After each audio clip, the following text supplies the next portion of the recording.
नमस्कार मंडळी. स्टार प्रवाहवरील ठरलं तर मग या लोकप्रिय मालिकेत काही दिवसापूर्वीच एंट्री घेतलेल्या ज्येष्ठ अभिनेत्री रोहिणी हट्टंगडी याने एक मोठा निर्णय घेत ते आता मालिका विश्वात काम करणार नसल्याचं त्यांनी सांगितलं आहे.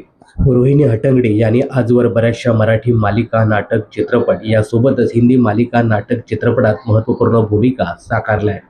पण आता त्या मनोरंजन विश्वात काम करणार नाही असं त्यांनी स्पष्ट केलं आहे.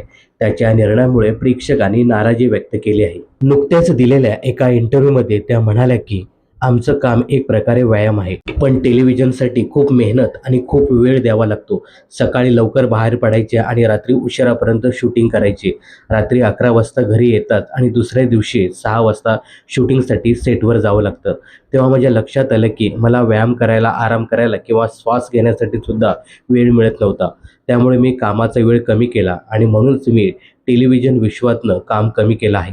दरम्यान काही दिवसापूर्वीच रोहिणी हट्टंगडी यांनी ज्योती चांदेकर यांच्या जागेवरती ठरलं तर मग या लोकप्रिय मालिकेत पूर्णाजीच्या भूमिकेत एंट्री झाली होती.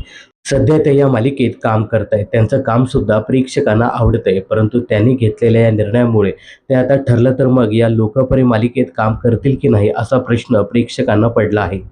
सध्या रोहिणी हट्टंगडी यांनी खरंच ठरलं तर मग ही मालिका सोडली का, यावर सोशल मीडियावर चर्चा रंगली आहे. तर पूर्णाजीच्या भूमिकेत रोहिणी हट्टंगडी तुम्हाला कशा वाटतात हे कमेंट्स करून नक्की सांगा. मनोरंजन क्षेत्रातील अशाच फिल्मी अपडेट जाणून घेण्यासाठी चॅनलला सबस्क्राईब करा.